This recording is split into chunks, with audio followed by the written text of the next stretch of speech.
All right, so tonight we're here to discuss the Brown Act, some commission policies and procedures, and possibly one other special item about engineering process. So with that, I'll turn it over to our Assistant City Attorney, Mr. Spansale. Yep, you got it. Thank you very much, Chair. You're welcome. Andy, do we have anyone waiting to come in? Should I just get rolling? I think there are no attendees in the meeting room, so you're good. Because we would want to typically, and I guess this is a precursor to the meeting, we'd want to hold a public comment. But if there's no one here from the public, we definitely do not need to do that. So I will jump right into it with the chair's permission. Sorry, just before that, we should, sure. We got roll call on the agenda, so we should go through Let's do that. Steph? All right, can you hear me okay? Okay, yep. Commissioner Ng. Here. Commissioner Rebellos. Here. Commissioner Lee. Here. Vice Chair Israelit. Here. Chair Martos. Here.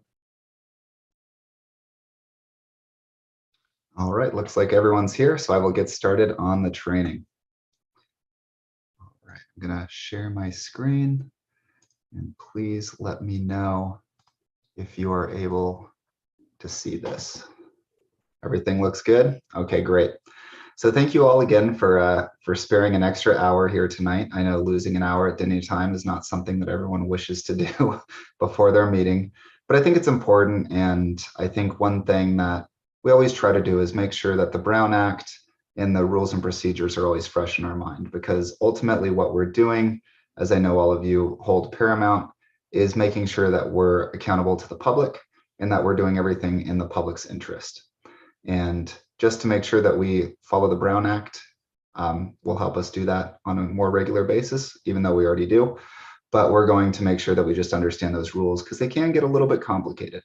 And if there's nothing else that you take out of this training, I think the number one thing is if you ever have a question, if you're ever feeling a little bit unsure about which way to go on a certain Brown Act or procedural issue, that's what staff is here for. And my office, Mr. Michael Gina, the city attorney, our office, we're here to answer questions, and we're available at the disposal of staff and at the disposal of the commissioners to answer those questions and hopefully make you feel like you're a little more on solid footing. So that's our plug, to make sure that you always know we're here for you, we work for you, and we're always here to answer questions. If you have any questions as you go throughout, it is kind of hard for me to see the side of the screen, but if you do the raise hand function on Zoom, I'll be able to see it. But if not, feel free to just come off mute. You can ask questions as well, but it is hard to see if anyone's kind of raising their hand the old-fashioned way. With that, I'll get started. So roadmap of tonight, we're going to do a quick overview of procedural rules. We're going to do a Brown Act training, and then I'm going to be here to answer any questions that you might have. I know we blocked off an hour. I think Mr. Wong is going to take some of that for an additional training, but I plan on this taking around 30 minutes, but of course it can go longer if we have questions or if it's of a benefit to the chair and the rest of the commission. So first, let's begin with procedural rules. And I think you all know that there is a commission rulebook that governs the meeting rules for each public meeting. If you don't know, that's fine too, and we can make sure that we get a copy over to you and we can read those through. And one thing that I also think is always helpful, and I know I've always tried to look at in the past, is there's always for commissioners council directed duties in a staff description. It's usually very, very simple, and this is yours, but it does a great job of summarizing what it is, what we're here to do. And obviously the TSP Commission's duties are very important, because you're trying to provide a public citizens forum where you can discuss matters about traffic, parking, and pedestrian safety in the city of Burlingame. And you're the first line source for the public to openly discuss those questions. And that's going to be important because we're talking about the Brown Act today, which is all about public input. And when you're tasked by the city council, you're supposed to have these hearings to make sure that you are reflecting the public's will. And I think that's, ultimately you're working for the people, and that's a great thing. So public hearings, I want to give you a few tidbits about what we should do with those, but we're going to talk a lot more about public hearings in the Brown Act portion. But procedurally, One of the first things I want to talk about is virtual meetings. And virtual meetings are something that is very novel for any commissioners who have just started on the commission during COVID-19. Know that these virtual meetings are something that we have not done in the past. They may be allowed in a hybrid mode at some point in the future. We're still waiting to see what the California government would like to do about that. But really the only reason that they're allowed now in an emergency state is because we want to make sure that everyone has access to public meetings while we maintain safety away from the pandemic related issues. But one thing that is important is, even though they're virtual, we're only doing that for safety reasons. Otherwise, we should be acting as though they are in person. So it's important to maintain video and audio whenever possible. Obviously, there can be technical difficulties. Wi-Fi goes down and it doesn't care if you're at a meeting. But in general, we need to ask ourselves, if I was in a council chamber, would I be doing this? Or am I doing this because I'm in a virtual meeting? And if the answer is I'm doing this because I'm at home at a virtual meeting, it's obviously not something that we want to be doing. Then there's the order of the items. And I think you all do a great job of this, but you can take a quick look just as a refresher. Of course, the chair is always going to call an item to discuss. And the second thing that you have to do is all conflicts of interest should be noted. We'll talk a little bit about conflicts of interest later today. But anytime that you obtain any information outside of the hearing, you do want to make sure that you put it on the record. If you talk to someone, if you talk to an interested party who knows about this, we're not talking about staff necessarily because they're going to give a staff report. But if you're looking at a development's traffic plan and the developer had called you and talked to you, that is something, first of all, we should try to avoid unless staff gives you clear direction that it's okay. But if you do talk to someone, you want to make sure you announce it on the record and you give a general nature about what you spoke about with that person or where you gathered that additional information, because the public needs to know where we're getting our information about a certain subject. After that, staff's going to present a report, a staff report, and they can answer any questions of the commission. And following that staff report, you're going to conduct a public hearing. That, of course, is very important. Generally, I'm not sure if the standard of practice here, Mr. Wong, is 3 minutes or 5 minutes, but typically you'll give each member of the public the same amount of time to speak on an item, although you can limit that time to a reasonable amount. The Brown Act says that 3 minutes is a reasonable amount.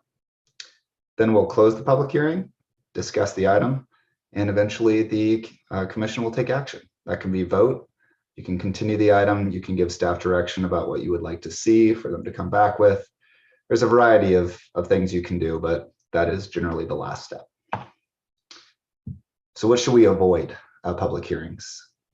Well, we need to make sure that we don't discuss any items or consider any action on an item on a subject that's not listed on the published agenda.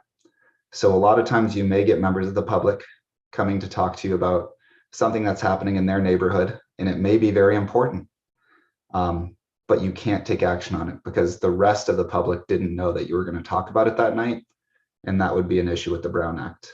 You can, of course, refer it to staff and say, staff, can you please look into this? Staff, thank you for understanding this. Thank you for your item. Staff, please make sure that you address this item. But we can't talk about it. We can't say that traffic light is dangerous or that street is dangerous and we should do something, because that is taking action on an item that was not published and is a violation of the Brown Act. Another thing that's good to avoid doing is reopening the public hearing, which means after you closed it, if someone else raises their hand and they really want to talk, you should try to avoid doing that because it can lead to an endless back and forth that isn't necessarily productive to the meeting. But if you feel that it would be productive, the chair is allowed to reopen that meeting if it's appropriate. Do I have any questions so far? Looks like no. Great. One of the big things we're doing at all these hearings too is making sure that we follow due process. And due process is a very simple thing. You hear about it a lot, but really it's just the right to be heard and the right to a fair and impartial hearing. So when you're looking at items, you want to make sure that, especially if there is an interested party, that they have the right to be heard and that we are conducting ourselves in a fair and impartial manner. We're looking out for the public benefit and we're making sure that any potential bias or any conflict of interest is pushed away, or if it's impossible to push that away, that we've recused ourselves. So procedurally, that's all I plan on talking about tonight. If you have additional questions, again, we are here to answer them. The rules of procedure are fairly simple, but we can definitely talk more about them, and we can schedule either another meeting. I can have one-on-one conversations with anybody who would like. But I think one of the most important things we can talk about is the Brown Act. And the reason I chose this picture here with the glasses and the out of focus background is what we're really doing with the Brown Act is making sure that the public can see everything that the government is doing clearly, that we're giving them a chance to put on the glasses, that they can see and they can focus in on what we're doing, and that there's no behind the scenes decision making that the public's not a part of, because ultimately we are serving them. The Brown Act, for those who don't know, is actually codified. It is Government Code Sections 54,950 and a bunch that follow it. And you can read every line of it if you'd ever like to. I don't recommend it. They do a great job digesting it in certain pamphlets, which we sent out. And there's a great one by the League of California Cities. But essentially what the Brown Act is a sunshine law. And it just, you'll see this. Some cities, some municipalities have their own sunshine laws. California itself has its own sunshine law, which is the Brown Act, and it requires that all local government business is conducted at an open and public meeting unless an exception applies. And generally that exception is not going to apply. So when do we have to have an open meeting? Well, the Brown Act applies to every meeting, which is a majority of members who are at the same time and place, and they hear, discuss, or deliberate on an item within its subject matter jurisdiction. And it's a meeting of a public body, which essentially is City Council and all of its commissions. So we're going to do some hypotheticals to talk about this. But the important thing to know is every time there are more than 3 of you together, that is potentially a public meeting, or it could be something that needs to be noticed if you are going to hear, discuss, or deliberate on an item that's within your jurisdiction. So let's jump into the hypotheticals. But first, sorry, some exceptions. Conferences can occasionally be okay. If you have a question, please just ask staff and we can confirm it for you. Social or ceremonial occasions, if 3 commissioners want to go to the retirement of a 4th, you are absolutely welcome to do that as long as you don't discuss anything. Individual contacts, if one commissioner is friends with another and you see each other in a non-commissioner role, that is absolutely fine. And standing committees, which we will oftentimes put together, but we'll make sure that those are noticed as well. So those are public hearings, but we'll make sure that they're noticed and that they're done under the city umbrella there. And Vice Chair Israel. Yeah, I have a question. Sorry, but the previous slide you had said if there are more than 3 of us together, but isn't it if there are 3 of us, that's a majority? Isn't that already a violation? Isn't it only 2 that can be together? I'm sorry. Yes, I misspoke. 3 would be a violation. Okay. If you are discussing it. Thank you. More than 2, 3 or more. Thank you for that clarification, though. That's a very important one. And we're going to do some hypotheticals with it. So hopefully this will help clarify it a little bit too. So let's say, can some or all commissioners show up at the following events together? And let's say 3 or more. I'm sorry, Commissioner Ng, did you have a question? Sorry, yeah, and actually this might tie into one of your hypotheticals here, but Sure. So one of the items that we discussed when I first joined the commission was typically there are 2 members of the commission that will attend BPAC meetings. And my understanding is it's not necessarily for discussion, but just really kind of listening in, taking notes, and just get an understanding of what they're discussing. And we had discussed the potential of having one of us be an alternate in case one of the 2 people can't make it.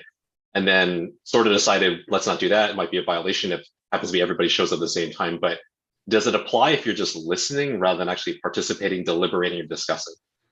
So hearing is one of them as well. So if you're there hearing, that can potentially be a violation. But again, that's something, you bring up good points. In that sort of a scenario, please just send me an email, reach out to our office. We can analyze it. We can make sure that we understand, and we can give you guidance on whether or not we think it could potentially reach the level of a violation.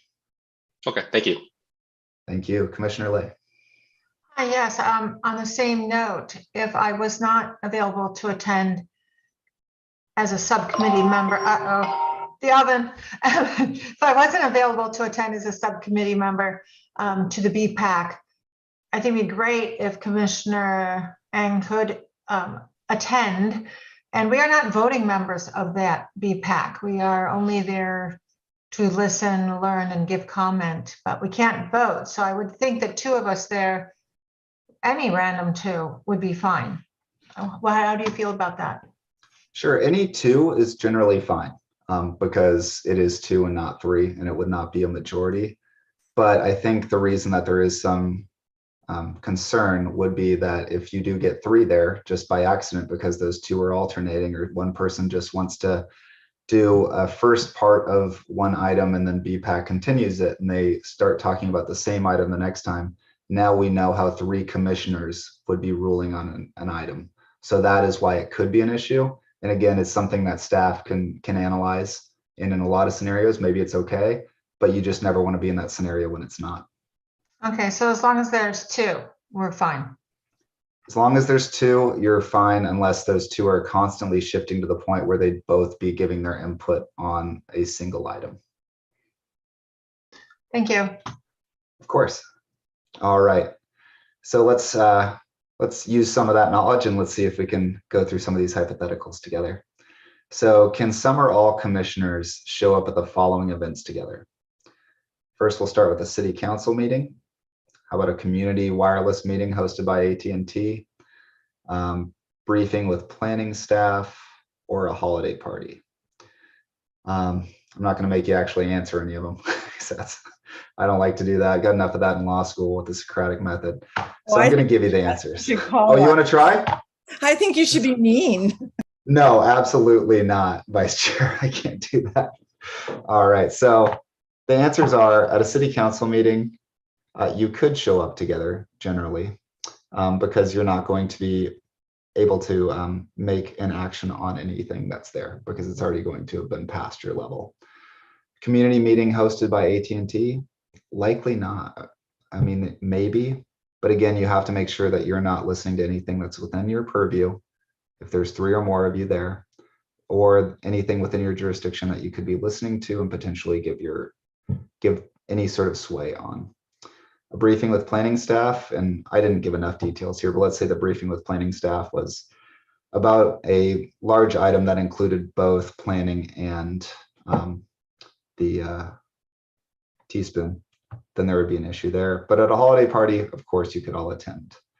It looks like we do have a question by Mr. Wong. Let's see if I can answer it. I think you will. I just want to clarify the community meeting, say, because we do have a number of them for this commission where it's we're talking about a streetscape project where it's the first chance the community as well as the commissioners.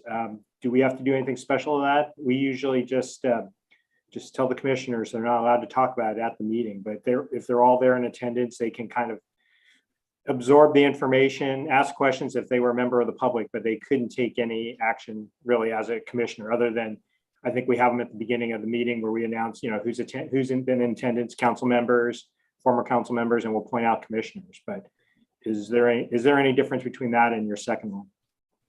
So I think I agree with almost everything you said. I think that's absolutely fine. My concern would be asking questions, because even if you're doing it in a personal capacity, you could be showing some sort of a bias depending on the way the question is asked, and we're going to talk about this in a little bit too. Even the perception of bias can be an issue. So if you ask a question, you may be asking in your personal capacity, but the public's not going to think that you're asking it in your personal capacity. And if that item or anything related to it comes to the teaspoon, you would have to recuse from that item. So that's not to say if there's something that a commissioner is so passionate about that they can't say, I'm going to shed my commissioner status and go completely in a personal way. You can do that, but you just cannot act as a commissioner on that item at some later date. Chair Martos. So briefing with the planning staff. So a joint meeting with the planning staff, if it's agendized, I think is acceptable, right? And so absolutely fine. You say briefing with the planning staff. Can you be a little more clear on that? Sure. Let's just say that the planning staff was holding a meeting and staff was giving them a briefing on an item, and they asked that every commissioner from the teaspoon be in attendance as well. Staff would never do that, but having you all together in that room could be potentially an issue with the Brown Act. But as you noted, most of the times, and we do this with the City Council and the Planning Commission, you might have a Planning Commission teaspoon special meeting at some point. Those will all be properly agendized, and those are absolutely fine. And we want that because we want the teaspoon and the Planning Commission to both give their expertise on an item that may eventually get up to the City Council, and they rely on that expertise. Vice Chair Israelite. So I'm thinking, I think Chair Martos was at this meeting, but for instance, when staff did a presentation to the community about the Lion Hogue neighborhood traffic calming measures, there were several of us, I think 4 of us maybe, that were there listening. And then they did break us into subgroups to work on, small issues where there was, give and take, and we were put in, since we were there, we were sort of split into these subgroups. And thinking back now, that was probably not okay. It probably was not a Brown Act violation. We can certainly talk about this offline. I think what it is something that we don't want to encourage, and that we want everyone to have pause before they take action on. So we can definitely make sure that in the future we can ask more questions. We can ensure that things are done in the manner we really want them to be. But I don't think we're looking at anything that's, as long as there was not input given by a majority of the council commissioners, we should be okay. Commissioner Rebellos. Thanks. So how do we determine, so let's say, I'm going to give an example. I'm going to make up a scenario. Sure. So let's say that there's that there's an intersection and there's a community meeting of residents who want to talk about putting a 4-way stop at an intersection. And 3 commissioners, TSP commissioners, just happened, without communicating to each other, just happened to show up at the meeting and attended the meeting, never spoke, never made a comment, never asked a question. And then that item, though, never comes up at a TSPC meeting. So really what I'm getting at is, I think it's safe to assume that a 4-way stop would come before the TSPC at some point, but maybe it wouldn't. So how do we know that something being discussed in a community meeting or any other kind of, meeting like hosted by AT&T or something? How do we know if it's something that's in the TSPC's purview or is not? So, well, I think you asked 2 separate questions there, and that's a great clarification. One of them is, what if it never comes before us? And that doesn't necessarily matter. If it's in your subject matter jurisdiction and it could come before you at some point in time, then it's something that would trigger everything that we're talking about here. You couldn't be there and give input because you were giving the public a majority insight into a majority thought of what the commissioner may do if it's brought before them. For knowing what is and isn't in your purview, I would say that's what staff's here for. If you have a question and it's not obvious to you, I think Mr. Wong can take an email and he can let you know whether or not he believes it. And if he has questions legally, then he can ask me about it too, and we can give you an idea. But that being said, always be on the side of caution and always err on that side, because if you think that it might be in your jurisdiction, chances are it could be. And if not, the public will also probably think that it might be in your jurisdiction as well. And we want to make sure that we're showing the public we're doing everything exactly the way we need to be. Mr. Wong. And I think you captured it earlier perfectly, where there's a point you need to announce that, I think we've done that, where you've met with residents and you indicate that, just kind of full disclosure, to be on the record at some of our meetings during one of our later items. Absolutely. All right, so I'm going to move to the next one. I think Commissioner Lay, your hand's still up, but is it from the last question? Or do you have another question? I just put it up. Oh, okay. Sorry. My question was going to this briefing with planning staff. Let's pretend 2 of us are on a subcommittee like Chair Martos and I were on the Burlingame Avenue Subcommittee, we can have a meeting, the two of us with planning staff, is that correct? Absolutely, yes, And discuss whatever we want, and it doesn't have to go public? yes. Okay, thank you. Thank you. And that's the beauty of those subcommittees. That's why we put them together, because we want to make sure that you can give your opinion without worrying about Brown Act issues. All right, so serial meetings. This is always the least favorite of every training, because these are essentially where we see the most issues with the Brown Act at every level across every kind of municipality and everything else in the state. So I'm going to tell you what serial meetings are. I'm going to tell you some best practices about them, and I'm here to answer questions. But sadly, at the end of the day, serial meetings happen a lot more than people want them to. And we need to make sure, if again, we have the one thing, which is call staff. Number two, most important thing to take from this meeting, no serial meetings, because it's always hard to guard against them. So let's talk about what they are. A serial meeting is when a majority of a legislative body, which is you, have a series of smaller meetings or communications, which then results in a majority of that body, so a majority of the commissioners, taking action outside a public hearing. And when you read it like that, it sounds very official. It sounds like, okay, there's a bunch of smaller meetings between commissioners, and then they decide in a secret room exactly what they're going to do to take action on something important to the city of Burlingame. And I really wish that's what they were talking about, but it's not. They're talking about things that you might consider inconsequential, but they are still meetings and they are still actions taken when this happens. We're going to do a lot of hypotheticals on this one. But first, before we do that, let's talk about the different types of serial meetings. So there's generally three that you see the most: the hub and spoke, the daisy chain, and then electronic communication.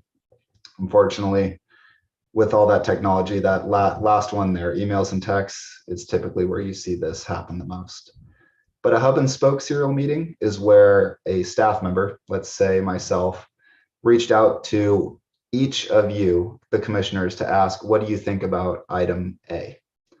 And then none of you have spoken to one another, but I, as the staff member, now know what each of you think, and I know exactly which way you're going to rule, even though you don't know you're going to rule. And maybe I change the way I'm doing things to make sure that happens or doesn't happen. That is called a hub and spoke serial meeting. And of course, that is illegal under the Brown Act. Another common one is the daisy chain. That's where you kind of see a game of telephone between the commissioners, where Commissioner A calls Commissioner B to discuss an issue. And then B hangs up the phone and calls C and says, can't believe what A just told me. And then B calls D, and it just kind of goes on to the point where now all the commissioners, through almost a gossip channel, know exactly what one another are going to do. And again, that is a serial meeting, even though only two commissioners were talking to each other at one time. And then this is where, sorry, let's do Commissioner Ng first. Sorry, just on the daisy chain. So again, so if you have two that are talking, all you need is a third person to weigh in, and then you already have the majority, right? So that's okay. Yep, that's exactly right. And that's why a daisy chain is pretty dangerous. But if you think that's bad, number three is going to get us the worst here, and that's the emails and texts. So a reply all email, if one commissioner sends an email to another about some sort of item under your jurisdiction, and then another one replies all, you now have a serial meeting and a Brown Act violation through one email. Because they have essentially told, maybe not through one email, but if three people have then given their input, so you have the original email and two reply alls, you now have a majority of the commissioners saying how they feel about a certain item. The same is true with text messages. If you have a group text between the commission, first of all, I encourage you to delete that if you do. But if you have a group text and three commissioners talk about one thing that they plan on doing, or they're feeling about one thing that could come under their jurisdiction at any point in time, that is a serial meeting. Even if it's not on the next agenda, even if it's not even something you're thinking about, if it is truly within the purview of the teaspoon, if it is a traffic or parking related issue, and you are sending a group text talking about your thoughts on it, you are having a serial meeting through a group text. And we're going to do some hypotheticals, so I'll ask that you hold questions until the ends of that hypothetical, and then we can talk more about this if you'd like, because this is a very important one. All right, these are denied. So hypotheticals. Commissioner A emails a newspaper article about the Broadway Grade Separation project to all Teaspoon commissioners, stating that he agrees with the author's recommendation. 4 other commissioners reply all, stating that they disagree with the recommendation. Is this a violation? Yes, it is. Why? Because it's within the jurisdiction of the Teaspoon, and it was not an open or public meeting where they did this. So that is a violation of the Brown Act. Hypothetical number 2. The developer of an anticipated large project in Burlingame reaches out to a Teaspoon commissioner, offering a private tour of the facility and transportation elements to all commissioners so that they can better understand the project impacts. Can a majority of the commissioners go on this tour? This one's a little harder because technically you could, but only if the tour is noticed as a Teaspoon meeting and if members of the public are also allowed to attend. So just 3 people going on a tour with this developer would be an issue. This would be a Brown Act violation unless it was publicly noticed. And that does occasionally happen. You will see that. You see that with the city council where they will go on a tour of something, but the public is invited and they actually essentially hold a noticed meeting about it. Vice Chair Israelite. What if the developer has 2 commissioners at a time come on multiple tours? That would generally be okay because there's not going to be people discussing it. But if that happens again, I would just ask that you reach out to staff so we can make sure that we put the safeguards in place and that we're not endangering anything in regards to the Brown Act. Hypothetical number 3, Teaspoon commissioner sends a group text to 3 other commissioners. The message contains a link to an article about a proposed traffic light design in Burlingame, and the commissioner writes, "What a disaster." The other 3 others give a thumbs up emoji on the message. Is this a violation? It's just a thumbs up emoji, right? Of course, it is a violation because the intent of a majority of the commission is now known. And it was decided outside of a noticed public hearing. So again, even your iMessage isn't safe. Commissioner Lay.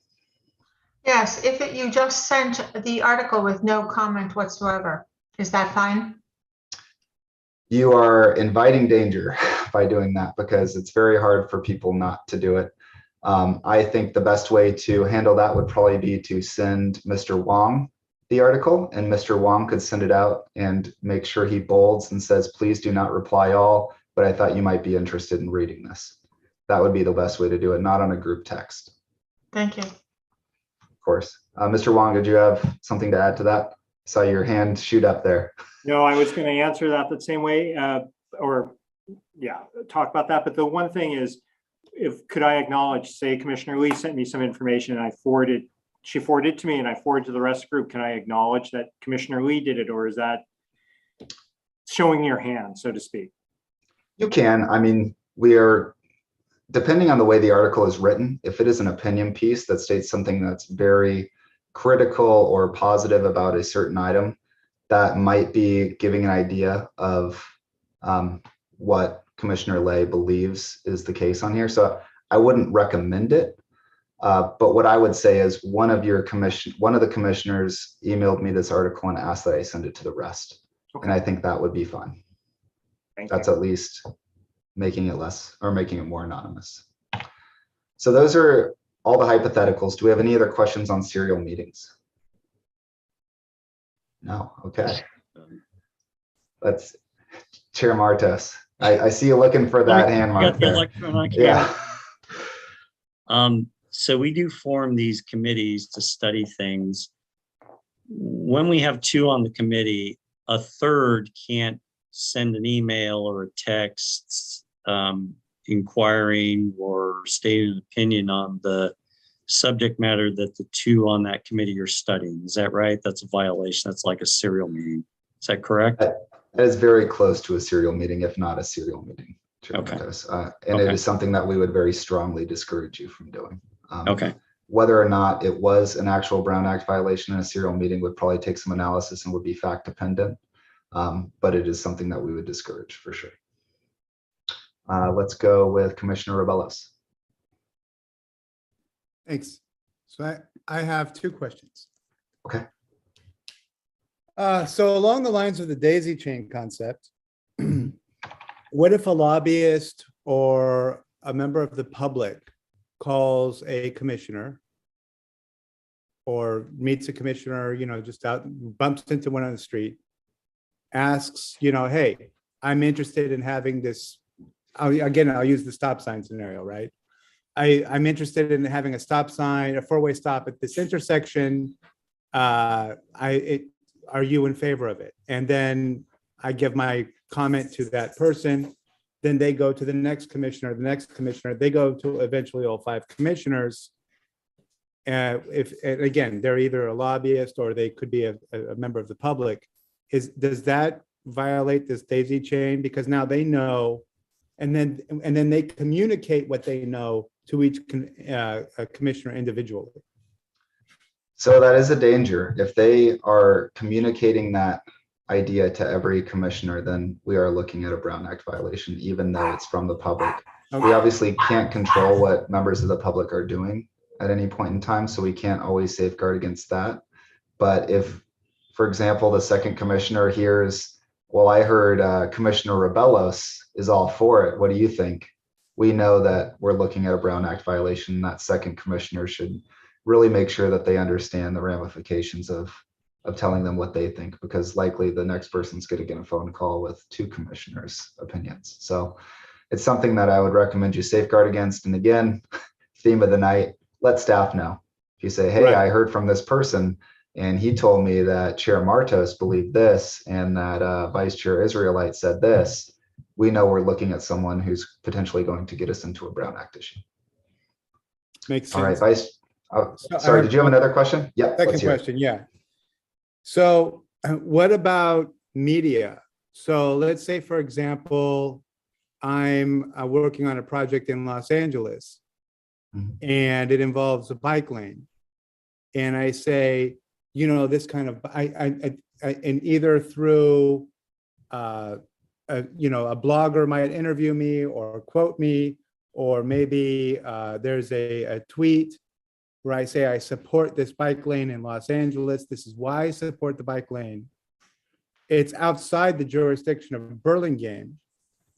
But does that affect, because that potentially shows how I feel about. In most instances, no, because that's not something, you're not actually making an opinion about something that's truly happening within your subject matter jurisdiction.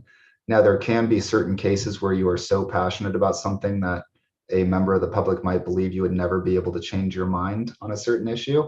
And that would be a due process problem, because every time that you're listening to an item, you need to be fair and impartial, and you need to have the ability to rule one way or another based off of what you hear that night or what staff is presenting to you as evidence. So that could be an issue if in that meeting you say, this is the kind of bike lane I want and I'm never going to vote for another kind, then we may have an issue. But if you say this bike lane on Wilshire is great and I love it, that's awesome. Go for it. Okay. There's no problem there.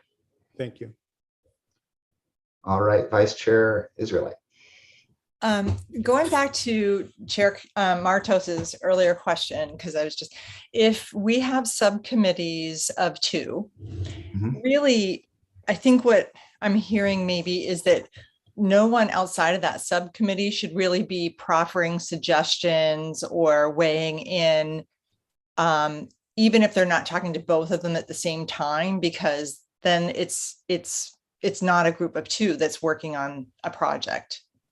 That's absolutely right. Unless it's at a notice and public hearing. Of course, we want you all to speak about these items at a public hearing, and you can make, every person is obviously going to give their thoughts. Right. But yes, outside of a notice and public hearing, we would not want you to do that, because that's getting into serial meeting territory. Okay. So that's why we have 2 people on subcommittees. Okay. Yes, got it. That's exactly why. Thanks. All right, and Commissioner Ng. Yeah, maybe this is even more elementary, but what I'm really sensing here is don't ever give anyone your opinion outside of the actual meeting forum that we're supposed to, because it seems like all bad things emanate from that in general. So It looks like this training's working. I'm just kidding. No, but that essentially is true. I mean, we do make subcommittees, and we make subcommittees for the very reason that we want more than one commissioner's thoughts on a particular item so they can steer it. And even so, at the public hearing, they can give their pooled knowledge together to the rest of the commission. That's fine. That's what we want. But we don't want to have happen is anyone talking about or formulating opinions with other commissioners outside of these meetings unless it's in a subcommittee. So you're absolutely right. I mean, at most, it's like someone brings an issue to us. It's like, okay, appreciate it. Thank you. We'll take this back and say no more beyond that. Basically seems like the way. Yeah, so you can listen. I mean, obviously you are there for the public. You can listen to what they have to say. What you want to guard against is letting your opinion be known, or certainly never promising any sort of result or a vote. If you tell someone, thank you for this, and I'm going to vote with you at the next commission meeting, you are now biased and you're going to have to recuse from that item as well. So you're certainly welcome to listen. We like people being educated. We just want to make sure if you're listening to other individuals and you gain knowledge that other people do not have, of course, we want to make sure we state that on the record when we do have an item, so you can let the public know what you know. And yeah, generally what you said earlier is the best advice is don't discuss with other commissioners outside of a public hearing. Great, thanks. Of course. All right, agenda items. So this is another important one. The Brown Act also requires that a legislative body take action only on those items that are an official part of the agenda. So we talked about this a little bit earlier, but if someone comes and they're talking about a stop sign that's dangerous, and they say, my son was riding their bike and he's going to be killed if you don't take this stop sign out tomorrow. Obviously, that's something that could be very concerning. It is a life safety issue.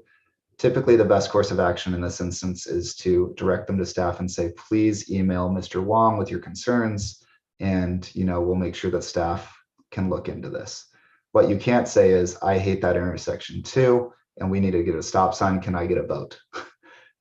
That is not going to be something we can do, and that would be a Brown Act violation because you're taking action on something not on the agenda. So some other important considerations about the Brown Act. I think you all know this, but the public must be given an opportunity to speak at every public meeting. That includes special meetings, and just like tonight, we were ready in case the public did want to speak. If they speak about an item not on the agenda, please again refer them to staff. Negative comments. This can be an interesting one. Now, we can't limit the number of negative comments received at a public hearing. Obviously, that people can be very passionate, and it may be a long line of people who have a certain either positive or negative feeling about a certain item. That is absolutely their right to come in and say that. And that's what we want, is the public to be able to say whatever their thought is on an item to make sure that the council knows. And we can't limit that in any way other than time. You can put a reasonable amount of time on there. Typically, if there's a ton of people, that reasonable amount of time would be 2 minutes. Otherwise, we generally like to give 3 minutes. But we do need to give enough time for people to be able to say their piece. If we gave everyone 15 seconds, we would not be doing our part in receiving their input. I did put on here profanity is okay. I guess I shouldn't have put profanity is okay. Profanity is acceptable. It's not something that we can use to cut off a public comment. Hate speech is different.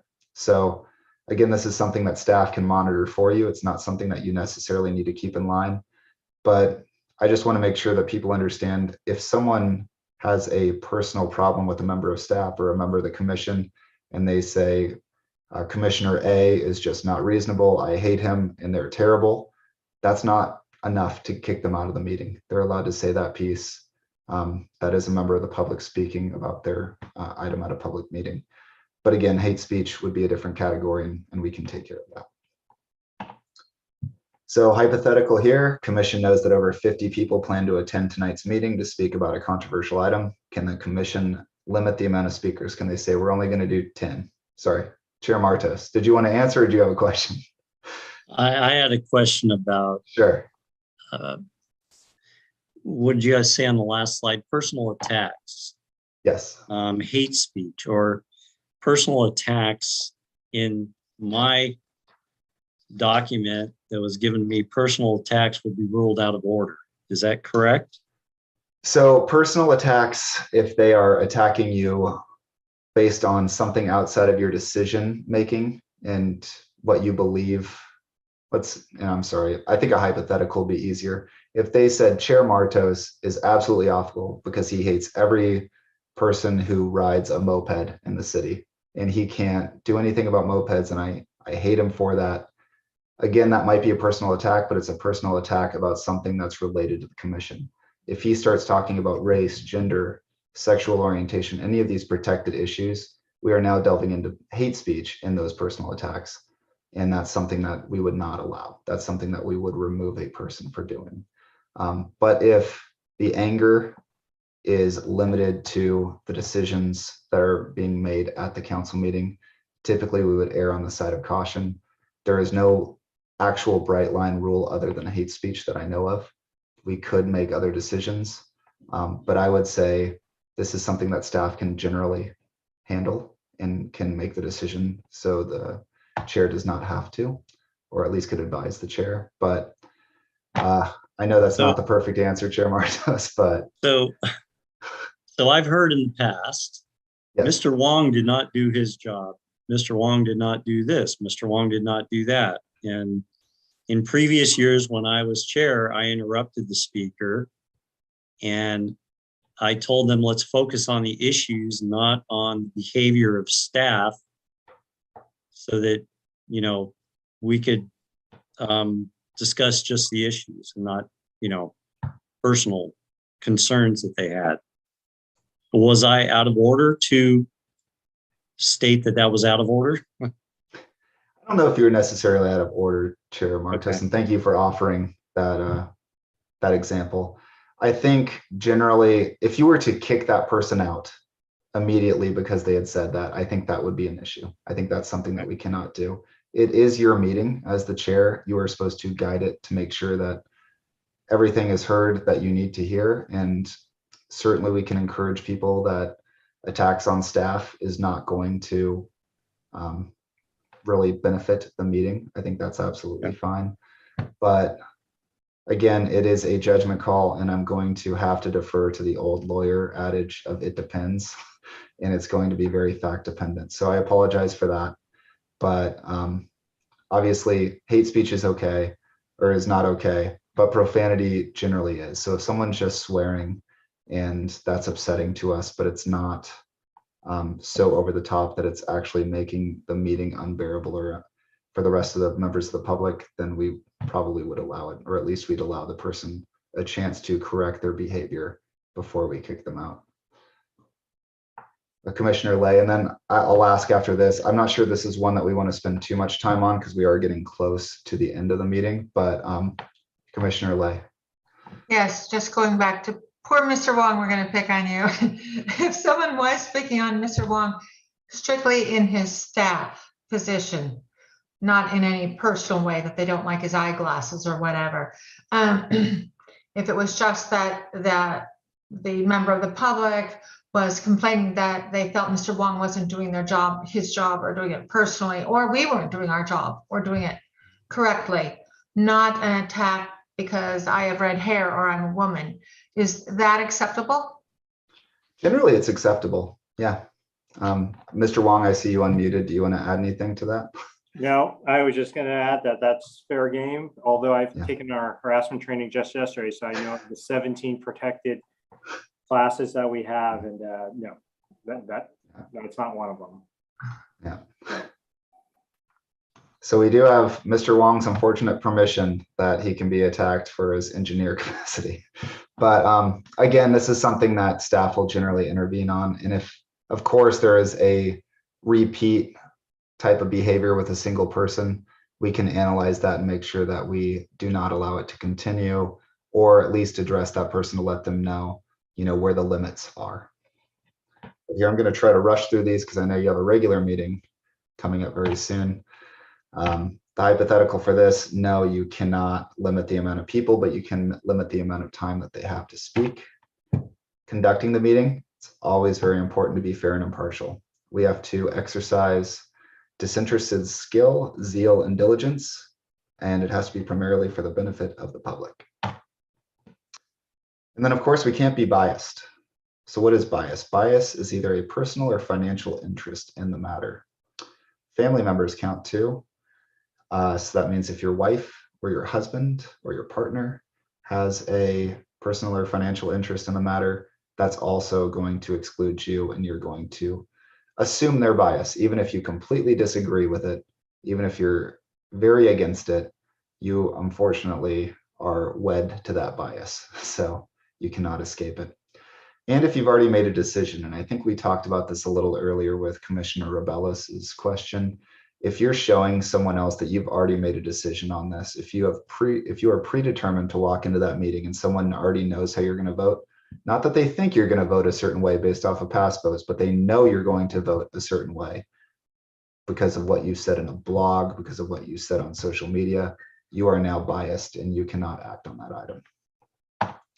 So here's a fun hypothetical. Commissioner A has written a blog post on his personal website about the proposed and very controversial new streetlight design in Burlingame. Sorry, I really stuck with the streetlights here. In his post, he declares the design is awful and will never pass. The item is on the next teaspoon agenda. Can Commissioner A vote on this item? What do we think? Nope. Even though it's his personal website and he's not acting as a commissioner on there, he's shown that they've already made a decision on the item. Therefore, they are biased. Here's another hypothetical. What if the Commissioner A, what if they'd only retweeted a private citizen's blog post about the item? And this goes back to the typical lawyer answer of it depends. If the tweet, and I think Commissioner Lay talked about this, if it doesn't show a preference one way or another, it might be okay. But a member of the public might still believe that that commissioner is biased because they did post that. And we want to definitely avoid that whenever we can. So is it a Brown Act violation? Maybe. But does it give us a public perception of bias for that commissioner? Very, very likely. Ex parte communication, we don't need to talk much about this. This essentially says if you talk to an involved party on an item that you know is coming up, if you're doing a site visit, just make sure you disclose this on the record. We should try to avoid it unless it's something that absolutely has to happen. But if you do it, disclosure kind of absolves you. So just make sure that the public knows what you know. And then conflicts of interest. Commissioners must recuse if they have a conflict of interest related to any item on the agenda. And when do you have one? Well, usually when there's a reasonably foreseeable financial effect on their economic interest, or again, your spouse's. And this effect is different than the effect on the public in general. So if it's a, if we're talking about the whole city is going to benefit economically because we're doing one item and it's going to generate, better revenues for everyone in the city, and we're going to be able to build extra things and you're going to benefit from it, but all of your neighbors and all your friends are too. That's not a conflict of interest. It's, are you going to get a special benefit from this item passing or not passing that the rest of the public isn't getting? And if that's the case, it is a conflict of interest. And that's it. I left 30 seconds for questions. I think we did get some questions, and so I appreciate that. But thank you all very much for listening. I'm here to answer any questions. We can go a few minutes over if needed, but otherwise, thank you very much for giving me the time tonight to present this. I hope it was helpful. And of course, we're always here to answer any questions should you have them. That was awesome. Mr. Wong, you have a question? I do, for our assistant attorney. So we have, we'll go back to the stop signs or even a traffic signal we'll throw in. What if a commissioner lives, and I think I know the answer now, and it's been different, lives within 500 feet of that intersection or traffic signal? What impacts? We've had them, we've checked it, we've literally gone on Google and put the measuring tape on there and saw that they were 500 feet away. But based on this, there's no financial gain and they're not necessarily benefiting different than their neighbors. Are they allowed to, do they have to recuse themselves? Or is there a conflict? I mean, that's going to be a perception issue. I would say, Mr. Wong, if you have one of those coming up relatively soon, why don't you send it over and we can do an analysis on it? Because I would want to look a little more into it before I gave a blanket answer on whether or not we should be doing it.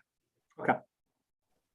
I do not think it would be a financial interest, though. That is clear. It is not a financial interest, but whether or not there's a conflict of interest because now your neighborhood is getting something that the other neighborhoods are not, that's something that we can talk about offline, and we can figure out with Mr. Gina what the city's position will be on that.